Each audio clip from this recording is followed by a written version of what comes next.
Hey there everybody, thank you for joining me once again in the kitchen. I was asked to make salmon patties. So we really like the salmon loaf, so I'm going to do both. And so we're going to start off with pink salmon. Now for the sake of time, I'm going to use the pink salmon, okay? So you need to drain these things off. So I give them to the dogs, they love it.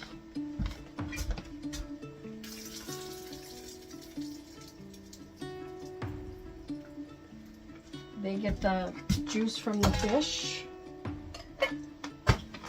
Now you can cook up, if you cook up a salmon the night before, and as long as it didn't get all dried out and it's still quite moist, then you could use that as well, because this is cooked salmon.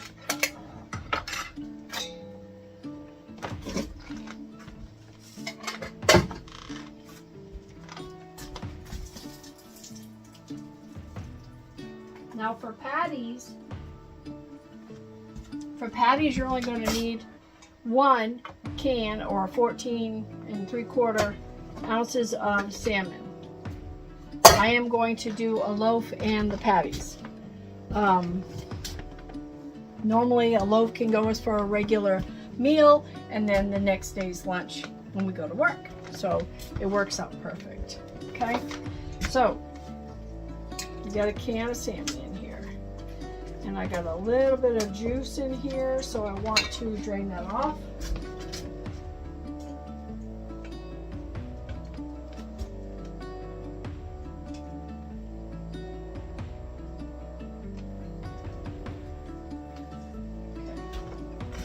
All right, so now we got our salmon.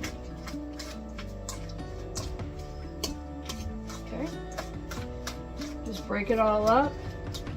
So if you're going to cook your salmon like the night before and then the next day, you know what, I think I want to make patties or something, then like I said, if it's overcooked, it's not going to be what you want.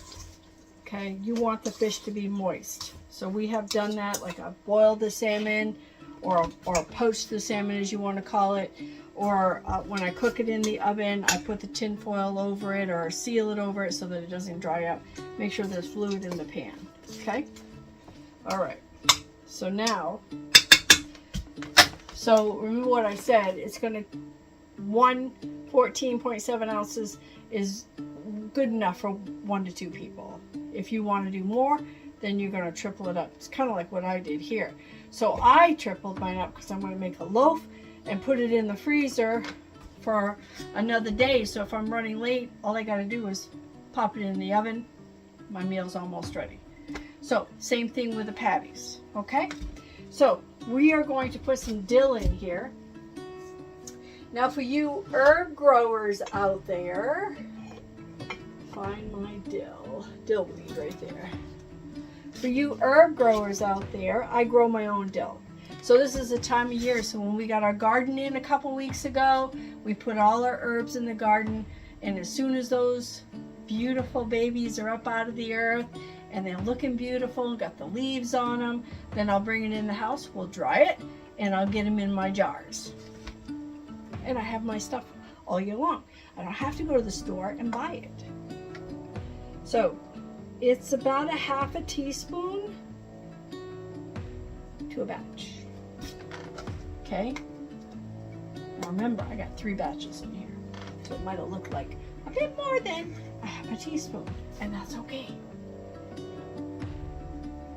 And then, let's see where my parsley is.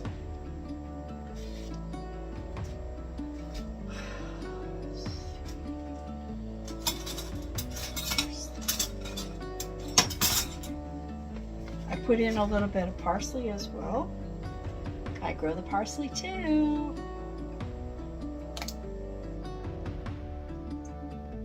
And it's about a half a teaspoon for each one. So just put it in there. Once you make this enough, you're going to be throwing it in there like your grandma did. And it's going to be nothing. Just throw it in there. Now, I do breadcrumbs and I do cracker crumbs, depending if I'm out of breadcrumbs, and I am running low. So,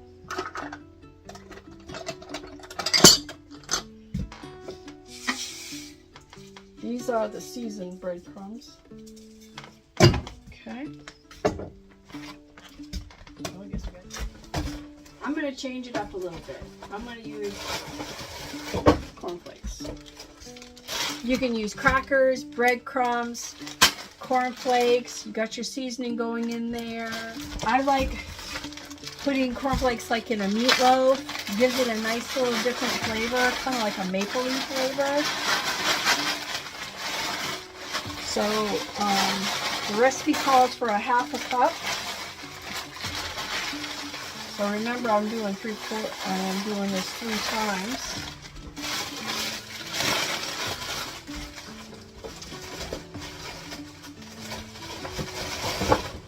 Okay. Dang, wrestling the cornflakes. Okay. Breadcrumbs go. All right. Get some support underneath my bowl here. And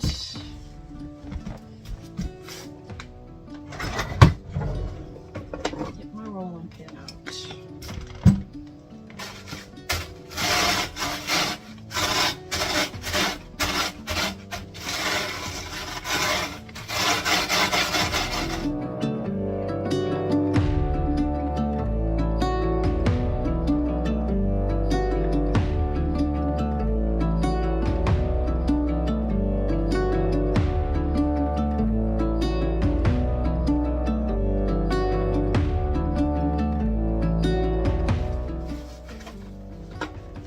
That's why we have cornflakes.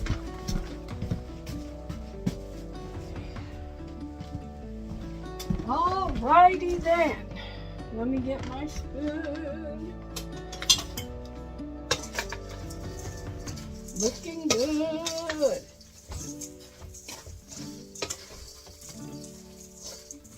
Looking, and it smells good too. It smells like dill.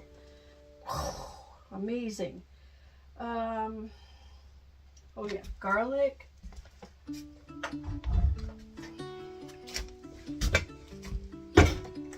You can use powder, you can use salt. Whatever floats your boat, okay? As long as it's good. Okay. Then I'm going to put an egg in here. It's triple the load, remember?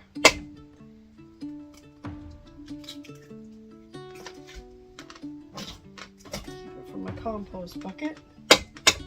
All that will go right down to the garden in its favorite spot so it can get ready for next year's garden.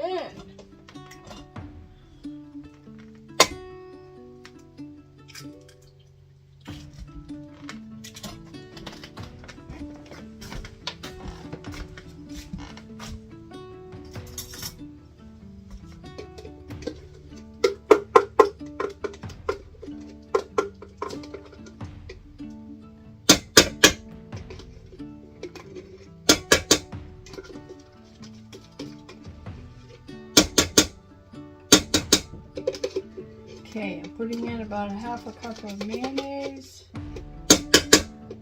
If it was just meatloaf, I'd be using about a quarter cup or a half a cup of milk. Whatever milk you like. But where I want them to stick together for patties, I'm using a mayonnaise.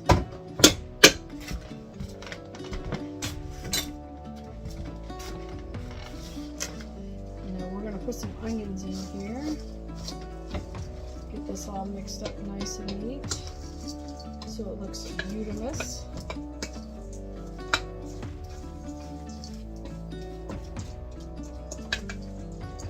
So if it was just a meatloaf, you can get away with just putting in a half a cup of milk with 2 cans of salmon, or with enough to equal that, which is 14 3/4 ounces, remember.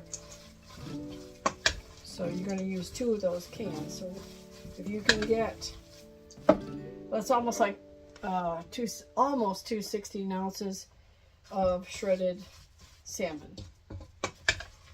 And this is looking amazing in that.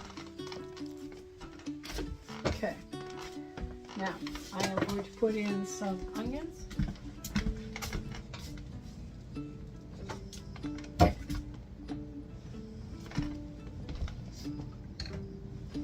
We like onions.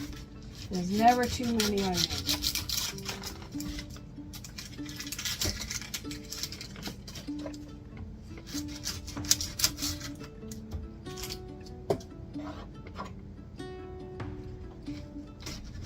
I don't put too much of my onion in my compost, and most vegetables don't even like onions. They don't like to associate with them in the rows either. I've learned that. Chives will grow next to them, but most vegetables don't like the onions, so they don't like to grow with them.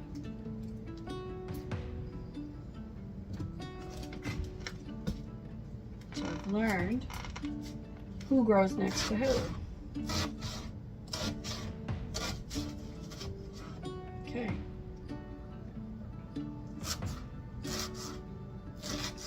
Do it finely chopped. You don't want big chunks in there. Now you can use chives too if you want. We got those growing down there. They keep coming back year after year. They're perennials. So if you like fresh chives, start yourself a chive garden. You will always have them once they start. No matter where you are in the world, you'll have some chives. I prefer them fresh versus dried. I like to keep mine in the freezer, not dried. I like them as fresh as possible.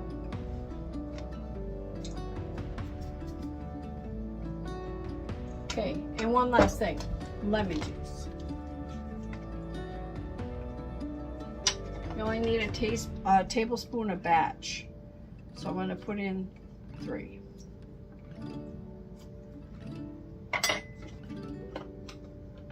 Okay. Looks like they're going to hold together nicely.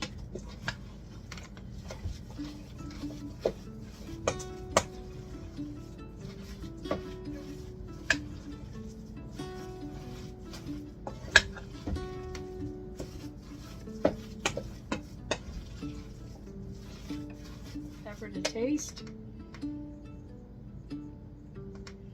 and you will be all set.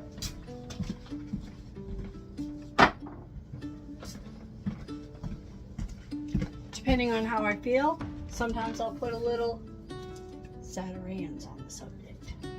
I love it. I'll put it in just about everything.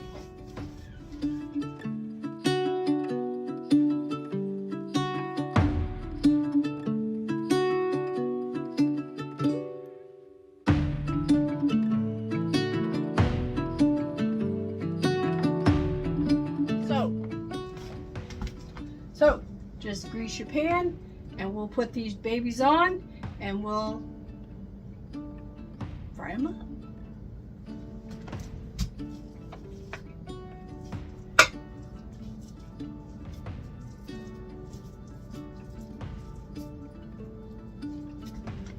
Sometimes we'll put spinach in here.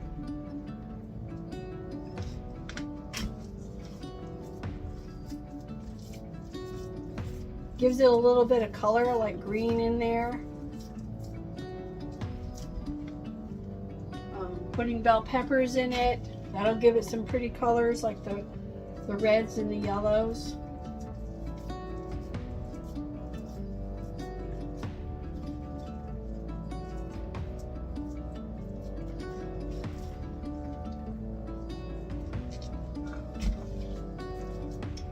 When you get to play in your food.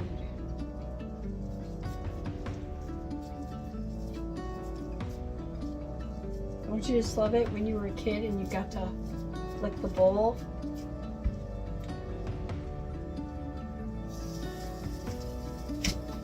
I always let my girls lick the bowl. They always made such a mess, but they were so happy doing it.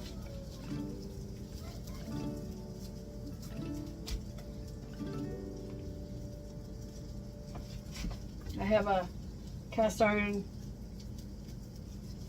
long skillet that I put on the stove.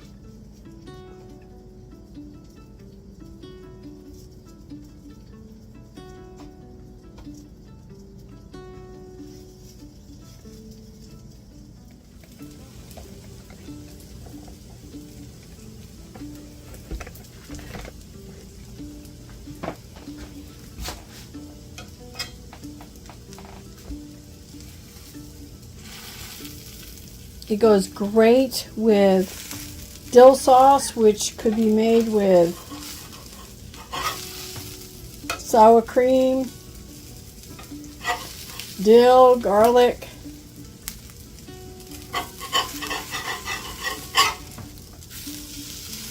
You can make dill sauce out of almond milk, cashew milk. Doesn't have to be made from a cow. Look at that. Look how pretty they are.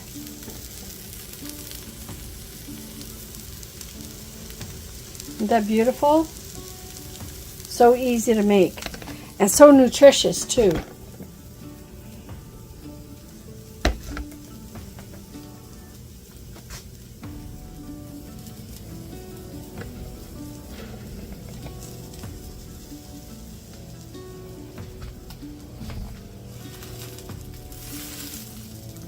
Only takes a few minutes.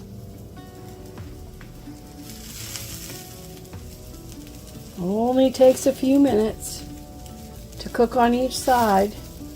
You can see that one's already started to brown. Put a little bit of oil in your pan, not much. You don't need a whole lot, and it does not need to be deep fried. And if I was doing a loaf, I'd put it into a loaf pan, which I have enough here that I can do that. It has a little bit more breadcrumbs than I would have put if it was going to be in a loaf. I wanted to hold together. That's why I put a cup and a half of the cornflakes. You can use the breadcrumbs, remember. You can use crackers as long as they're crushed, and it's a great thickener. Goes great with lettuce, tomato in a bun, or make it with rice and asparagus. Whatever, but salmon patties are a great source of protein and omegas. So I was asked if you could microwave salmon patties from when you just made them, like what we just did right now. You can't. So it needs to be pre-cooked. Then you can microwave it. So if you're going to do salmon patties, pull out that old electric skillet if you don't have a stove. And some people out here that are living off grid do not have a stove. So if you've got to pull the old griddle out, just like I did right now, or however you want to do it, then you've got yourself some patties, and then you can keep them for the next day. Put them in the microwave. But if you put them in the microwave, you gotta make sure that they stay moist or they'll dry up really fast. So you want to make sure there's a damp paper towel around it when you put it in the microwave. That way you'll always have a moist, delicious salmon patty. So I've got, this is the rest of what I had left of the batch. I made patties out of them. I did not cook them right now. I put them in individual wrappings.